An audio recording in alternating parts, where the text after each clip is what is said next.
Olá a todos os obreiros da Igreja Universal, colaboradores no Brasil e no mundo. É um prazer imenso estar aqui com vocês nesta manhã de domingo, diretamente aqui da Catedral da Fé, em Bogotá, em Colômbia, onde viemos realizar o evento Você Pode. Quero desde já agradecer a sua oração em favor da nossa proteção, inspiração, tanto em favor da Viviane, ao nosso favor, e em favor de todos os bispos, Bispo Macedo, Dona Esté e demais bispos, pastores da Igreja Universal, que se prontificam de forma missionária a ir a lugares diferentes. Em uma semana, visitamos diferentes lugares e necessitamos da oração, de proteção, de fortalecimento, de avivamento, pois não estamos falando de uma igreja, de uma filosofia humana, não estamos falando de um homem, estamos apresentando ao Deus vivo. Bem, diretamente aqui de Bogotá, quero dar continuidade à nossa meditação na primeira epístola de João, capítulo 5, paramos no versículo 16, vou recapitular em consideração aqueles que não puderam participar domingo passado e já concluímos, penso eu, hoje, a nossa primeira epístola de João. Oremos. Senhor Espírito Santo, em nome do Senhor Jesus, abra o nosso entendimento para que possamos entender a Tua boa, perfeita e agradável vontade, não só entendê-la, mas aceitá-la e praticá-la, porque há aqueles que entendem, mas não aceitam, e há aqueles que entendem, aceitam, mas não praticam. E eu não aceito fazer parte de nenhum desses dois grupos. Eu quero fazer parte do grupo dos que entendem, aceitam e praticam. E esses são os que têm a sua vida edificada sobre a rocha e são usados por Ti poderosamente. E é o que vai acontecer com este Teu obreiro, com esta Tua obreira, este colaborador, este Teu servo nesta manhã de domingo. Tenha suas forças renovadas. Levante a cabeça, por favor, respire profundo, receba a saúde que vem dos céus. E se há alguma dor, cansaço, preguiça, mal-estar, sai! Se há alguma ansiedade, medo, irritação, agora sai! Receba agora a disposição para meditar na palavra de Deus, aceitá-la e praticá-la e ter a sua vida edificada sobre a rocha. E você que crê, diga: eis-me aqui, Senhor. Fala comigo, pois o Teu servo te ouve. Amém. Graças a Deus. No versículo 16 do capítulo 5 da primeira epístola de João, diz assim: se alguém vir pecar seu irmão,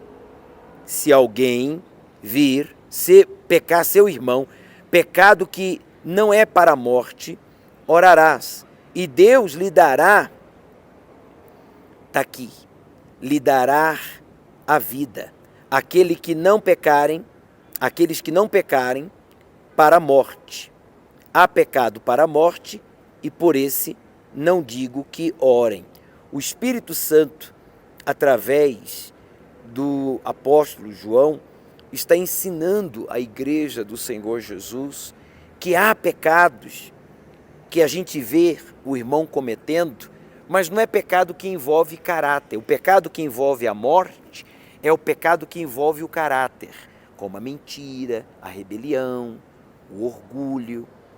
Pecados que envolvem diretamente o caráter do indivíduo, mostrando assim que ele não está salvo, e se está salvo, ele está colocando em risco a sua salvação, como diz aqui, é para a morte. Esse pecado é para a morte, a mentira é para a morte, a rebelião, o orgulho, a ingratidão, a infidelidade, são pecados para a morte, O adultério, o vício, a promiscuidade, são pecados que conduz a pessoa que conhece a verdade, mas que o comete, a morrer espiritualmente, a ficar confuso, desanimado e até abrir mão da sua fé, achando-se não mais digno de buscar ou servir a Deus pelos seus pecados cometidos.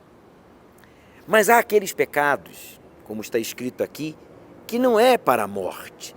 A pessoa errou, ela cometeu um erro, mas não de caráter, não são pecados que envolvem nada do que eu acabei de mencionar. Errou, foi um pecado, foi um erro. Por exemplo, apenas a título de exemplo, logo no início da minha fé, eu não sabia que não se podia comer comida com sangue. E eu gostava muito de comer um prato muito típico na Bahia, né? Não sei se estou errado, galinha cabidela, né? Não sei se é cabidela ou gabidela, já não lembro mais, que leva sangue. E eu sempre gostei. E eu, mesmo já batizado nas águas e até batizado com o Espírito Santo, eu continuava comendo. Até que um dia alguém, eu comentei, né? Perguntaram, vem cá, o que você mais gosta de comer? Aí eu falei, eu gosto de comer frango. Né? Mas como? Aí eu fui e falei. Aí disse, não, isso não pode. Aí eu falei, por quê? Porque contém sangue. Quer dizer, eu estava cometendo um pecado, mas não era para a morte. Eu não estava pecando deliberadamente, descaradamente.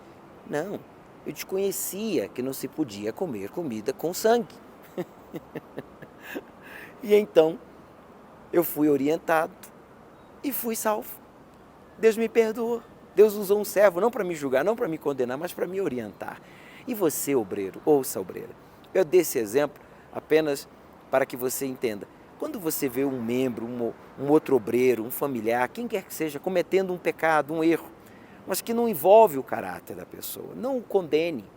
Aquele pecado não é para a morte, não é para a pessoa morrer espiritualmente, negar a fé, sair da igreja, sabe? Abandonar, dar as costas para Jesus, não. Aquele pecado, aquele erro que você tomou conhecimento, é para que você possa instruí-lo, é para que você possa orientá-lo como fizeram comigo. Foi uma obreira que me orientou a respeito, com paciência, com amor, e olha onde eu estou. Agora imagina se ela me condena, agora você está condenado, não, agora você perdeu o Espírito Santo, não, você não é de Jesus, porque você estava comendo essa comida. Não, ela foi espiritual, ela foi madura, ela foi inteligente. Ela fez como está escrito aqui, ó.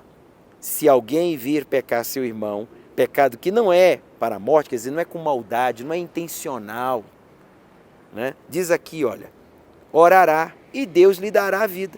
Orou por mim, Deus me deu vida, ela intercedeu por mim. É isso que nós temos que fazer, interceder por aquelas pessoas que estão cometendo erros, que não é para a morte, mas para que ela se arrependa, para que ela amadureça, para que ela cresça, desenvolva e seja salva. Jesus não veio julgar, ele não veio condenar, ele veio salvar. Agora, o nosso trabalho como obreiros que somos é orientar a pessoa, ajudar a pessoa a entender que aquele pecado pode conduzi-la à morte espiritual. E aí você orienta, você exorta, mas não julgar, não excluir, não condenar. Está aqui escrito, olha. Orará e Deus lhe dará a vida. Aqueles que não pecarem para a morte, quer dizer, aqueles que não cometeram pecado no seu espírito, na sua alma, no sentido de malícia, rebelião, mentira, ingratidão, orgulho, né? Aí a pessoa até pode ter caído no pecado do adultério ou da fornicação, mas a pessoa reconheceu, assumiu, confessou, ou quando foi confrontada, a pessoa assumiu. Então, que essa pessoa diz aqui, olha, não seja para a morte, mas para a vida. Mas há pecado para a morte, e por esse não digo que orem. Pecado para a morte, ele diz, por esses não orem, são aqueles que não aceitam. São aqueles que estão errados, e quando você o confronta e tenta ajudá-lo e fala, não fala isso, não faça assim, não seja assim, não, eu que estou bem, você que está errado, vocês que têm que mudar. Essas pessoas, coitadas, não foram reveladas. Elas estão mortas, e o pecado delas está conduzindo-as à morte espiritual. Não é triste?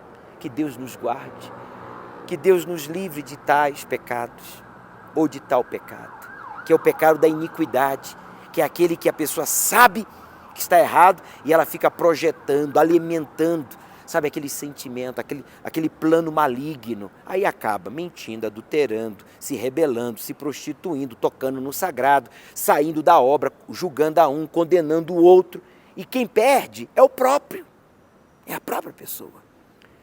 E Deus não quer perder ninguém, obreiro. Deus não aceita perder nem um iníquo. Imagine quantas milhões de pessoas há, por exemplo, nesta cidade.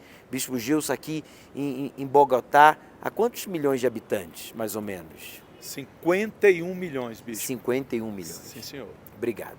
Imagine só você, né? Em Colômbia, em todo o país, 51 milhões. E aqui em Bogotá? Em Bogotá são 10 milhões. São 10 milhões. Dentre estas 51 milhões e 10 milhões, só aqui nessa grande capital, cidade, né, da Colômbia, Bogotá, 10 milhões. Quantas ainda não estão perdidas? E Deus não quer que nenhuma delas venha se perder.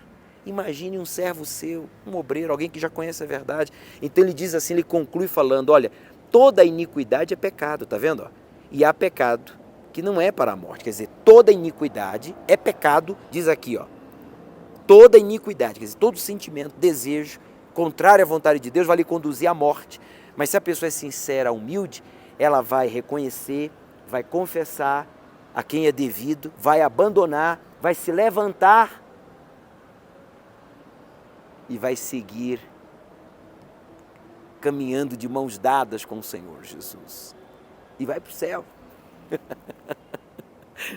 Ai, Deus é maravilhoso. Agora ele fala, olha, mas há pecado que não é para a morte. Quando a pessoa reconhece e assume e confessa quem é devido e abandona, ela se levanta e segue de mãos dadas com Jesus. Bem, vamos parar por aqui. Pense nisso, obreiro. E quando alguém lhe comentar algo pessoal, cuidado. Você, como eu, não temos o direito de comentar com ninguém, senão com o pastor da igreja, que é o anjo, caso você precise de mais ajuda para orientar essa pessoa devidamente. Bem, bispos, pastores, esposas, auxiliares de pastores, aí em suas respectivas igrejas, catedrais, aí no Templo de Salomão, tem uma excelente continuação de reunião. Que Deus os abençoe, que Deus os use poderosamente. Nos veremos na iurte ou nas nuvens. Até lá!